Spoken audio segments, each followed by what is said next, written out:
E aí, gente, tudo bem? Hoje eu queria passar com vocês um devocional bem rapidinho, com base no texto de Jeremias 29:11. Esse texto você conhece, eu tenho certeza, mas abre aí a sua Bíblia e vamos ler juntos esse texto. Jeremias 29, o verso 11 diz o seguinte: Porque sou eu que conheço os planos que tenho para vocês, diz o Senhor, planos de fazê-los prosperar e não de lhes causar dano, planos de dar-lhes esperança e um futuro.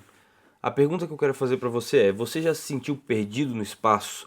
Como se tudo ao seu redor não fizesse sentido, como se fosse tudo meio sem direção?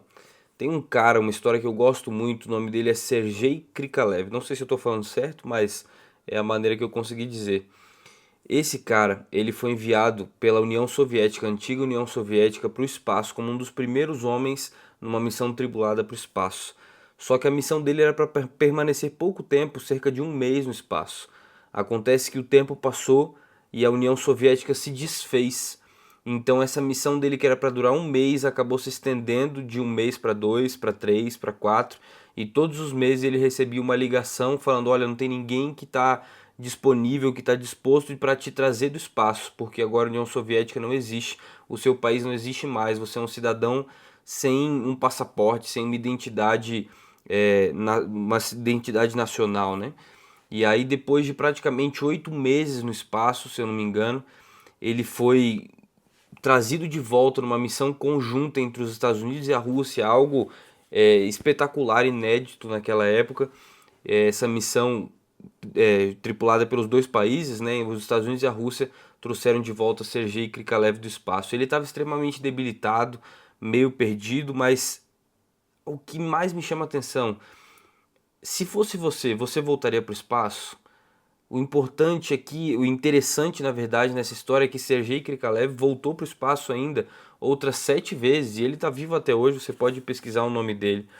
Mas o que a gente entende disso aqui? Ele sai e volta sem um país, meio perdido. Depois a situação dele vai se resolvendo aos poucos. Mas quantas vezes isso não parece com a nossa vida? Quantas vezes nós não nos sentimos perdidos no espaço?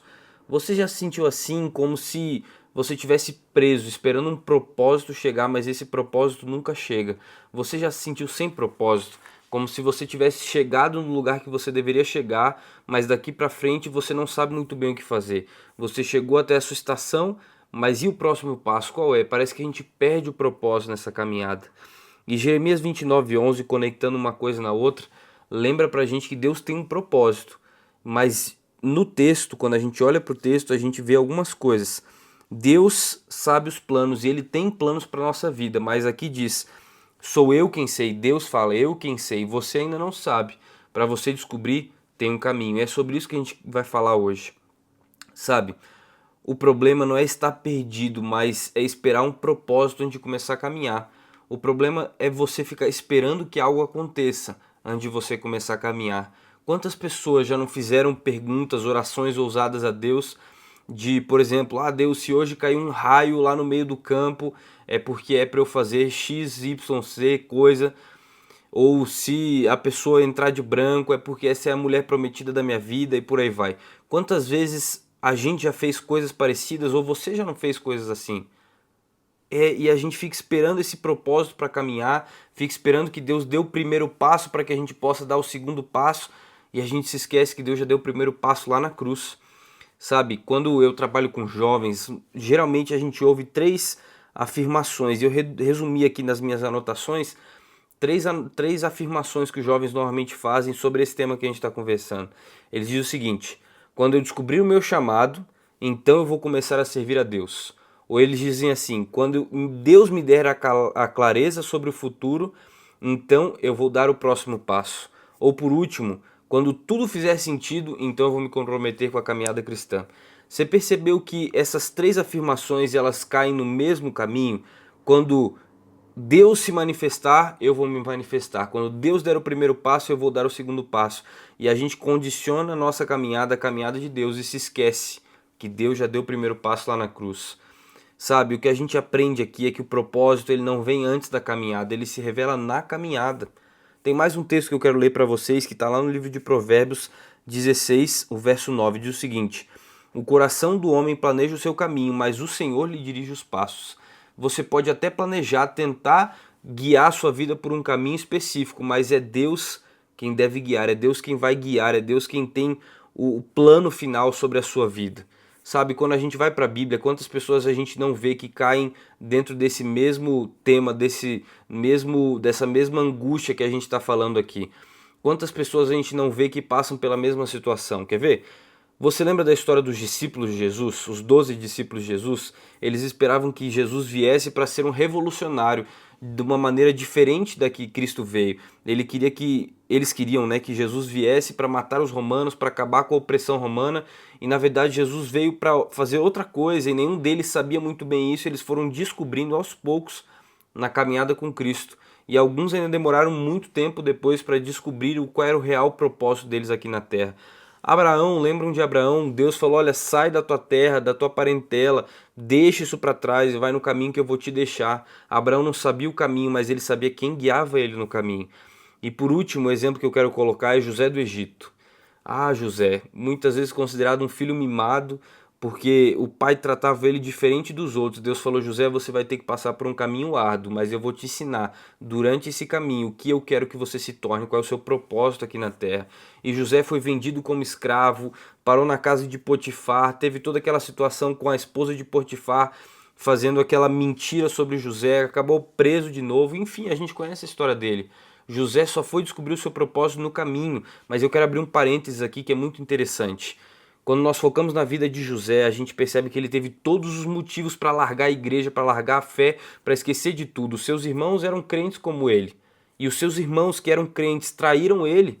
Ele foi parar num lugar que a Bíblia diz bem claramente que não tinha nenhum outro adorador, não tinha ninguém da mesma fé que José. E mesmo assim ele continua fiel. Ele foi traído nesse lugar, foi parar depois numa posição de extrema importância e mesmo assim ele não abandonou a Deus. E por isso Deus o recompensou.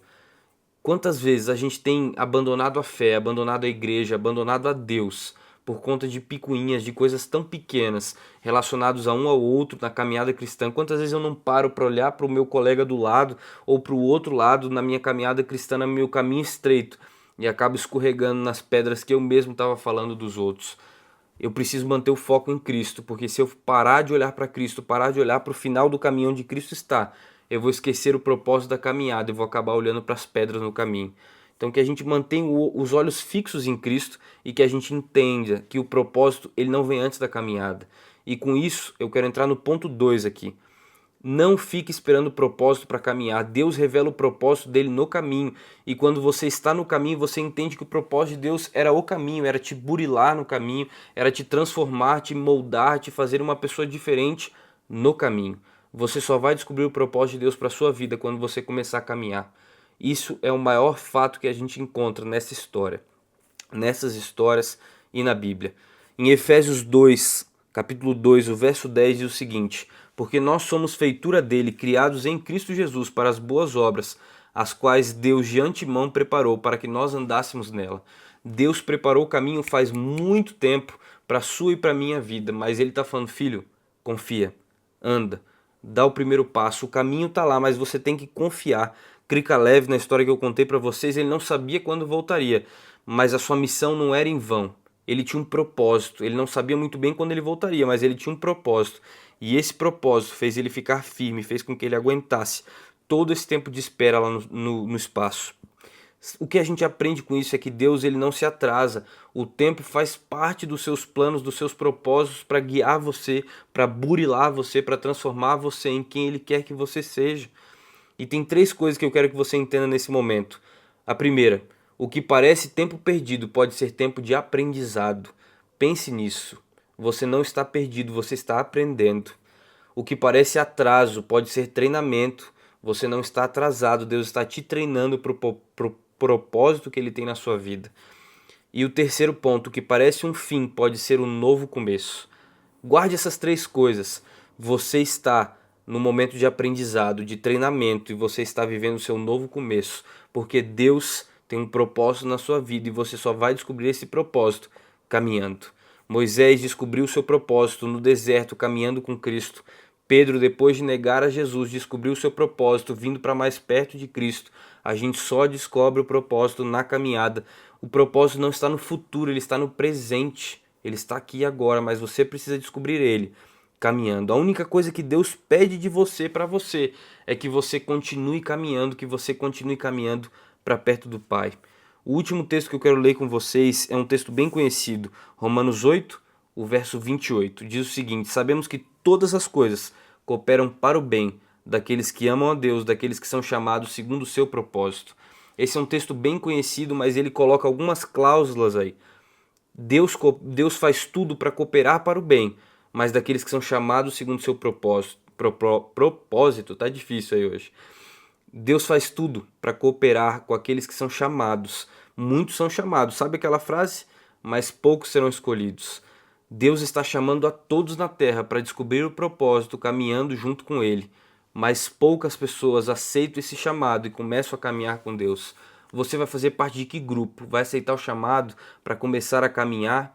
Vai aceitar o chamado para entender que Deus não te deixa perdido no espaço? Ele tem um propósito para você e Ele quer que você descubra esse propósito caminhando com Ele. Ele já tem um plano certo para cada um. Você vai fazer parte de que grupo? Daquele que caminha com Cristo, daquele que fica esperando algum sinal milagroso, um raio cair do céu para poder começar a caminhar.